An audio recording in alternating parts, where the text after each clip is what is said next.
साथियों नमस्कार। एक ही ऑनलाइन क्लास में आपका हार्दिक स्वागत है।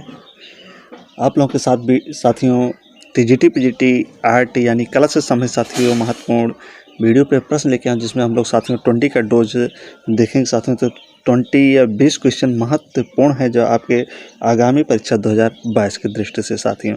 तो वीडियो अच्छा लगे तो वीडियो को लाइक करिए, आप लोग कमेंट करिए साथियों, और जो आपके सगे संबंधी उनके पास वीडियो को शेयर करें। जो नए चैनल्स व्यूवर्स हैं चैनल को सब्सक्राइब कर लें ज़रूर। तो देखते हैं साथियों, पहला प्रश्न है आपका स्क्रीन पे। 1890 की स्थापना किसने की? कह रहा है कि जो ग्रुप 1890 है इसकी स्थापना किसने की? प्रदोष दास गुप्ता, धनराज भगत, बलबीर सिंह कट या जे स्वामीनाथन ने? तो ग्रुप 1890 की स्थापना किसने किया था? तो चारों ऑप्शन आप लोगों के सामने हैं।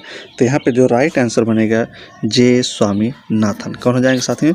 तो जे स्वामीनाथन। तो राइट आंसर आपका डी हो जाएगा ना। तो 25 से 26 अगस्त अगर देखा जाए तो इसकी जो स्थापना का समय था साथियों, तो 25 से 26 ना अगस्त ये दिन था। 25 या 26 अगस्त का दिन था 1962। क्या था? 1962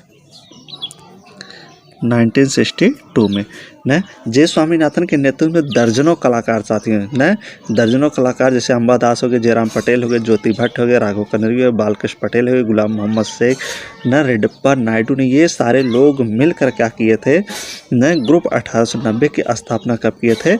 26 अगस्त 1962 को ना। कहाँ किए थे साथियों? तो भावनगर गुजरात में। अगर देखा जाए तो इसकी स्थापना जो की थी भावनगर जिला बड़ौदा गुजरात में ग्रुप 1890 के स्थापना।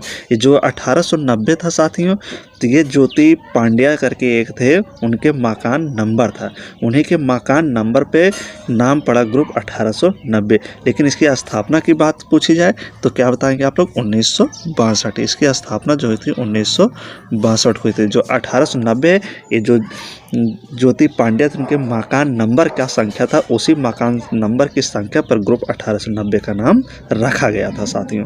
ठीक है ना। अगले प्रश्न पर बढ़ते हैं। उस ग्रुप का नाम बताइए जिसकी पहली और अंतिम प्रदर्शनी 1963 को हुई न। पहली और अंतिम दोनों बात कर रहे हैं यहाँ पे, पहली और अंतिम हुई न कब? 1963। प्रोग्रेसिव आर्टिस्ट ग्रुप था, ग्रुप 1890 था, शिल्पी चक्र था या कलकत्ता ग्रुप था। तो पहली और अंतिम प्रदर्शनी कौन सी हो जाएगी साथी? जो 1963 में समाप्त हो गए थे। प्रोग्रेसिव आर्टिस्ट ग्रुप हो जाएगा, ग्रुप 1890 होगा, शिल्पी चक्र या कलकत्ता ग्रुप। तो राइट आंसर इसमें देखिए तो क्या होगा आपका? 2 नंबर जो राइट आंसर आपको बनेगा ये बी बनेगा, ग्रुप 1890 ना। जो ग्रुप था 1890 जिसकी स्थापना भावनगर गुजरात में हुई थी साथियों ना, गुजरात में हुई थी, जिसके स्थापनाकार के थे जे स्वामीनाथन 1962 26 अगस्त 1962। तो इसकी पहली और अंतिम प्रदर्शनी होती है ना कब? 1963 में। तो 62 में इसकी स्थापना हुई, तो 1963 में इसकी पहली प्रदर्शनी लगती है और यह पहली और अंतिम प्रदर्शनी होती है। तो किसकी? ग्रुप 1890 की। अगला है, निम्नलिखित में से 1890 ग्रुप कौन है? इनमें से कहा रहा है कि ग्रुप 1890 के कौन? हिम्मत शाह हैं, जोगू भाई शाह हैं, नटवर शाह हैं या सतीश गुजरात है। तो इसमें से कौन है जो ग्रुप 1890 से संबंधित कलाकार हैं? उन्हीं को बताना है, जिसका संबंध ग्रुप 1890 से है। तो किसका हो जाएगा साथी यहाँ से ग्रुप 1890 संबंध? तो हिम्मत शाह का। किसका हो जाएगा? हिम्मत शाह से ना। तो ग्रुप 1890 में जो सदस्य थे, जैसे अंबादास थे, जयराम पटेल थे, ज्योति भट्ट थे, राघव कनेरिया थे ना, गुलाम मोहम्मद शेख, बालकृष्ण पटेल, शेख रेड्डप्पा नायडू। तो ये तमाम कलाकार थे साथियों, जो दर्जन भर लगभग 12 कलाकारों थे। तो इनमें से जो आपके होंगे तो हिम्मत शाह हो जाएंगे। अगला है, 1890 ग्रुप का कौन सा कलाकार प्रसिद्ध चित्रकार था? ग्रुप 1890 का कौन सा कलाकार था जो प्रसिद्ध चित्रकार, कवि और कला इतिहासकार था? कहने का मतलब क्या था? वो कलाकार था, चित्रकार था, कवि था और कला इतिहासकार भी था। तो कौन है इसमें से? GM शेख, नीलमा शेख, एम पांड्या या ज्योति भट्ट, जो 1890 ग्रुप का सदस्य है। तो कौन सा है इसमें से साथियों जो चित्रकार, कविकार सब था ना? तो कौन हो जाएगा यहाँ पे, तो GM शेख, गुलाम मोहम्मद शेख जो थे ये आपके चित्रकार थे, कवि थे और कला इतिहासकार थे। गुलाम मोहम्मद शेख का जन्म देखा जाए साथियों तो 1937 में हुआ था। इनका जन्म कब हुआ था, 1937 में। कहाँ हुआ था, सुरेंद्र नगर गुजरात में। कहाँ हुआ था, सुरेंद्र नगर गुजरात में इनका जन्म 1937 में हुआ था साथियों। न अगर देखा जाए तो 1890 ग्रुप की ये सदस्य भी थे। 1890 जो ग्रुप बना था न गुजरात में, उसके ये सदस्य भी थे न। उसके संस्थापक जो थे 1890 कौन थे, तो जे स्वामीनाथन थे। तो ये जो थे आपके साथी न गुलाम मोहम्मद से, ये उसके सदस्य थे। तो 12 सदस्य ने मिलकर एक कार्य किया था ना, तो उसी में से एक सदस्य थे। तो अगले प्रश्न पर पढ़ते हैं। तो राइट आंसर यहाँ पे क्या हो जाएगा, गुलाम मोहम्मद शेख। अगला है आपका, मुंबई स्थित उस कलाकार का नाम बताएं जो अपनी जलवर्ण कृतियों के लिए जाना जाता है। किसके लिए, जलवर्ण कृतियों के लिए जाना जाता है। कहाँ का है, मुंबई स्थित कलाकार, मुंबई का कलाकार है। समीर मंडल है, दीप्ति घोष है, मृणालिनी मुखर्जी है या अमृता पटेल हैं। तो 5 नंबर पर देखिए, तो 5 नंबर का राइट आंसर यहाँ पे क्या बनेगा साथियों, मुंबई स्थित जलवर्ण कृतियों के लिए जाने जाते हैं समीर मंडल हैं। कौन है साथियों, समीर मंडल कलाकार है जो अपने जलवर्ण कृतियों के लिए जाने जाते हैं न। ये मुंबई से संबंधित साथियों न। समीर मंडल अगर देखा जाए तो साथियों पहले कोलकाता में रहते थे। कहाँ के रहने वाले थे, कोलकाता के रहने वाले थे। बाद में आके कहाँ बस गए, मुंबई में। कहाँ बस गए आके, मुंबई में आके बाद में बस गए थे।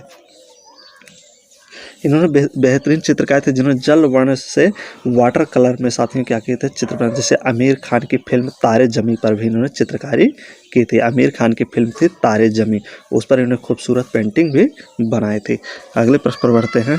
तो राइट आंसर यहाँ पे हो जाएगा, अगला है आपका, नीली तस्वीर जिसमें कहत कबीर, क्या कह रहा है, नीली तस्वीर और जिसमें कहता है कहत कबीर शीर्षक प्रकृति दृश्य छोटी छोटी मानव आकृति चित्रित किया गया। तो इसकी रचना क्या है न, रचना पूछ रहा है किसने किया था। एम हुसैन, सुधीर पटवर्धन, गुलाम मोहम्मद शेख या कृष्ण खन्ना। तो बहुत ही ज़बरदस्त प्रश्न है, अच्छा प्रश्न है साथियों। तो इसका राइट आंसर देखिए आपका 6 नंबर पे क्या बनेगा, तो यहाँ पे जो बनेगा गुलाम मोहम्मद शेख हो जाएंगे। कौन हो जाएंगे आपके, गुलाम मोहम्मद शेख थे जिन्होंने नीली तस्वीर जिसमें कहत कबीर शीर्षक से क्या किए थे, छोटी छोटी मानव आकृतियों से संबंधित चित्र बनाए थे साथियों ना। ये जो कबीर श्रृंखला जो बनाई गई थी साथियों गुलाम मोहम्मद शेख द्वारा 1999 से 2001 के शीर्षक वाले प्रकृति दृश्यों में छोटी छोटी आकृतियाँ थी। तो 1999 से लेकर 2001 में बनाया गया था, इसका चित्रांकन किया गया था गुलाम मोहम्मद शेख द्वारा न। 1999 से लेके कितना था, 2001। आगे बढ़ते हैं। दादावाद का दादा शब्द किसने चुना, जो दादावाद है इसका दादा शब्द किसने चुना, John Christopher, Lindsey Graham, Frida kahlo।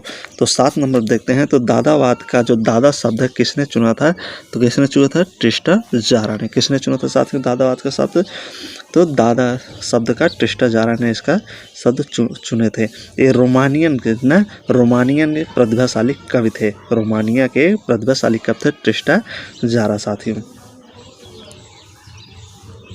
न। इन्होंने 1918 में दादावाद का घोषणा पत्र भी लिखा था। 1918 में देखा जाए न, तो दादावाद का क्या किए थे, घोषणा पत्र लिखे थे ट्रिस्टा ने। अगले प्रश्न पर बढ़ते हैं।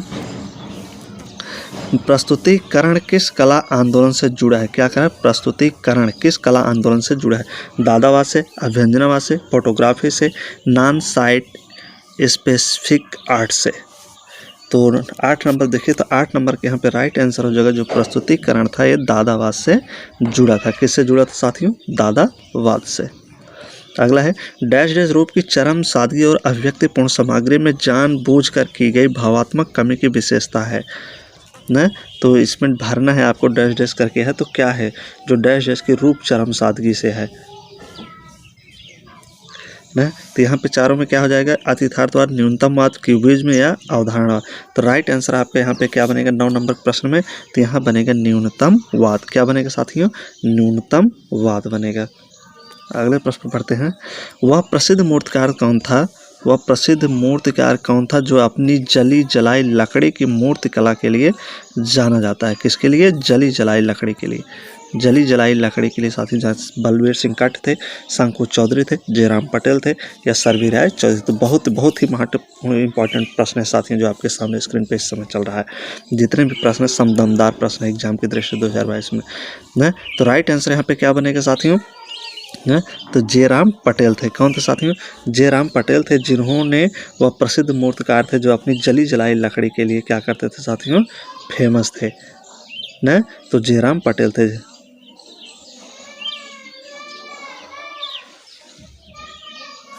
अगले प्रश्न पढ़ते हैं। किस आधुनिक भारतीय चित्रकार न 11 नंबर देखते हैं। किस आधुनिक भारतीय चित्रकार रेखांकन की पहली नज़र ठोस काले विस्तार के रूप में दिखाई देते हैं न, कह रहा है कि कौन सा भारतीय चित्रकार है जिसके रेखांकन जो है पहली नज़र में ठोस और काले दिखाई देते हैं। राजकुमार के, नंदलाल बोस के, जयराम पटेल के या दयाबक्ष चावड़ा के। तो पहली नज़र में किस आधुनिक भारतीय चित्रकार के साथियों न रेखांकन पहली नज़र में ठोस दिखाई देते थे। तो राइट आंसर आपका 11 का क्या हो जाएगा साथियों, जयराम पटेल। जयराम के साथियों जो रेखांकन थे पहली नज़र में ठोस और काले विस्तार रूप से दिखाई देते हैं न, इनके चित्रपट में गहन भावनाओं को भी स्पष्ट रूप से सकारात्मक प्रस्तुत किया जाता है। वह कौन सा कलाकार है, वह कौन सा कलाकार है जो भैंसों के कलाकार के नाम से प्रसिद्ध है। किसके नाम से? भैंसों के कलाकार से। राम कुमार, परमानंद चुयल, गोवर्धन लाल जोशी बाबा या मंजीत बाबा। तो भैंसों का चितेरा इसमें से किसे कहा जाता है साथियों, तो भैंसों का जो चितेरा कहा जाता है किसे कहा जाता है, तो परमानंद चुयल को कहा जाता है। किसको कहा जाता है? परमानंद चुयल को न। परमानंद का जो समय था साथियों ये 1956 से 60 तक था। क्या था? 1956 से लेके 60 के मध्य परमानंद चुयल राजस्थान में प्रसिद्ध कलाकार थे।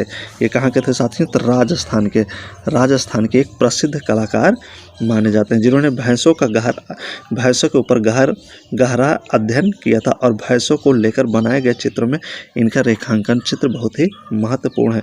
इनके द्वारा और जो प्रमुख चित्र हैं साथियों जैसे बूमन हो गया, आग हो गया, खिड़कियाँ, उदयपुर, धरती की मिट्टी न, दरारों से सराक आती हवेलियाँ, धुंधा भरा आकाश, थके पथराहे, झोपड़ियाँ, छतरियाँ, महराब, ये इनके प्रमुख चित्र थे परमानंद चुयल के। तो राइट आंसर आपका बी हो जाएगा। अगला है 13 नंबर देखते हैं। कौन आदिवासी भीलों के जीवन से प्रभावित है।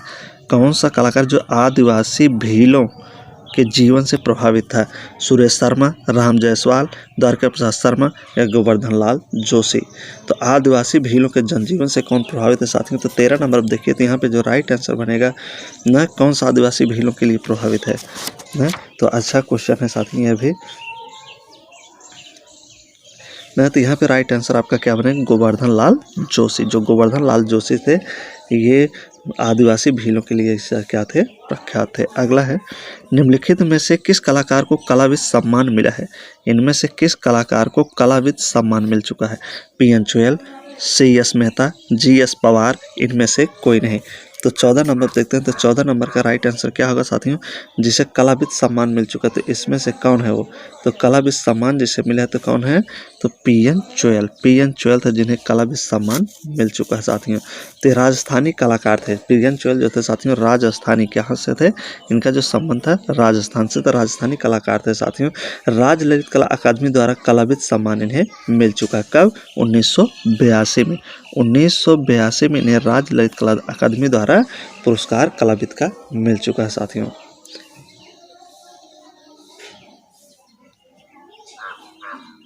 ने तो आरेगन क्या था, ओरेगन एक फिल्म कंपनी द्वारा इनके बफेलो भी पुरस्कार मिल चुका है। बफेलो नामक चित्रों पर एक भी चित्र तैयार भी किए हैं साथियों। ये ओरेगन की एक फिल्म कंपनी के द्वारा बफेलो नामक चित्र पर एक वृत्त चित्र भी ये तैयार किए हैं।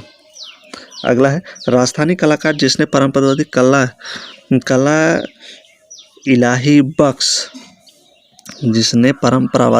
इलाही बख्श उस्ताद से और आथारवादी कला मूलर सीखे थे। तो राजस्थानी कलाकार जिसने परंपरावादी कला इलाही बख्श उस्ताद से, इनका क्या नाम है, इलाही बख्श उस्ताद से और यथार्थवादी कला मूलर से सीखी थी। भोर सिंह शेखावत थे, द्वारका प्रसाद शर्मा थे, देवकी नंदन शर्मा थे या राम गोपाल विजय वर्गीय थे, जिनसे इलाही बख्श उस्ताद से ये सीखे थे या राजस्थानी कलाकार हैं। तो इसमें से कौन हो जाएंगे? तो 15 नंबर देखिए, तो 15 का जो राइट आंसर होगा क्या हो जाएगा? बी, द्वारिका प्रसाद शर्मा थे साथियों। कौन थे? द्वारिका प्रसाद शर्मा थे न। द्वारिका प्रसाद शर्मा बीकानेर के परंपरागत कला में परंपरागत प्रसिद्ध ओस्ता परिवार से न उनके सानिध्य में रहे और वहीं से ये चित्रकारी सीखे थे। कब? 1935 में। कब? 1935 में।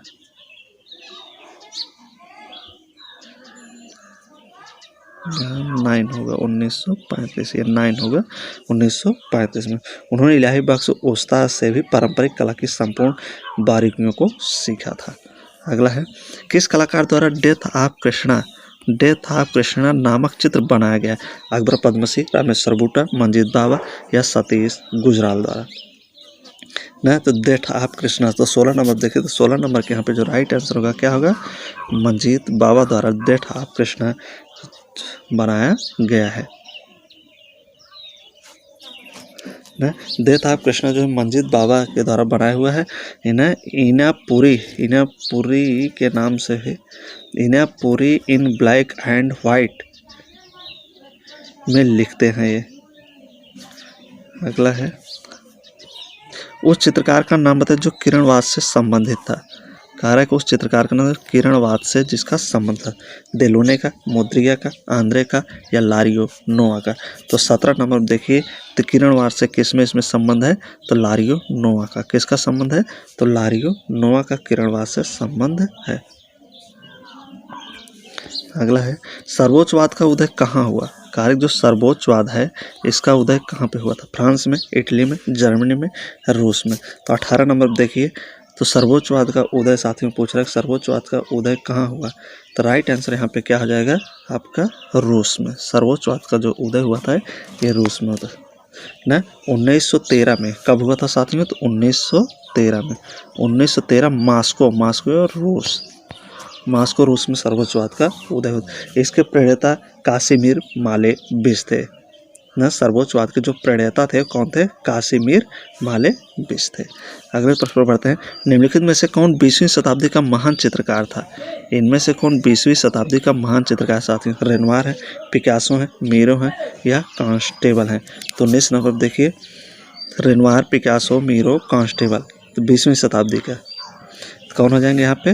तो पैब्लो पिकासो, तो जो 20वीं शताब्दी के महान कलाकार माने जाते हैं साथियों। अगला है आपका, अगला और आज का आखिरी और लास्ट क्वेश्चन है, कलकत्ता ग्रुप की स्थापना किस वर्ष में हुई? कारक जो कलकत्ता ग्रुप है इसकी स्थापना किस वर्ष में हुई थी? तो 1935, 1940, 1943, 1948। तो कब हुई थी साथियों? कलकत्ता ग्रुप की जो स्थापना हुई थी कब हुई थी? तो 1900 कब हुई थी? 43 में। तो राइट आंसर आपका यहाँ पे सी हो जाएगा। क्या हो जाएगा? सी। 1943 में कलकत्ता ग्रुप की स्थापना हुई थी न। बंगाल को बर्बाद करने वाले अकाल के बाद जब साथी इसकी स्थापना हुई थी न, तो इसमें बंगाल जब अकाल पड़ा था तो काफ़ी लोग यहाँ पे साथियों बंगाल में मर गए थे। उस समय इसकी स्थापना तो 1943 में हुई थी न। तब एक ग्रुप बना था, उसमें 6 सदस्य थे। कितने सदस्य? 6 सदस्य थे जिन्होंने कलकत्ता ग्रुप बनाया था ना। तो देखा जाए तो कलकत्ता जो ग्रुप जो था भारत में वर्ष 1943 में स्थापित प्रथम ग्रुप भी इसको माना जाता है। साथ ही 1943 में बना प्रथम ग्रुप था जिसे भारत का प्रथम ग्रुप माना। तो ये साथी आज के मोस्ट इंपॉर्टेंट वीडियो। उम्मीद है कि आप लोगों को प्रश्न अच्छा लगे। साथी वीडियो अच्छा लगे तो वीडियो को लाइक करिए, कमेंट करिए और अधिक से मात्रा में शेयर कर सकते हैं। तो दीजिए इजाज़त, जब तक नेक्स्ट वीडियो लेके आएंगे तब तक के लिए बहुत बहुत धन्यवाद।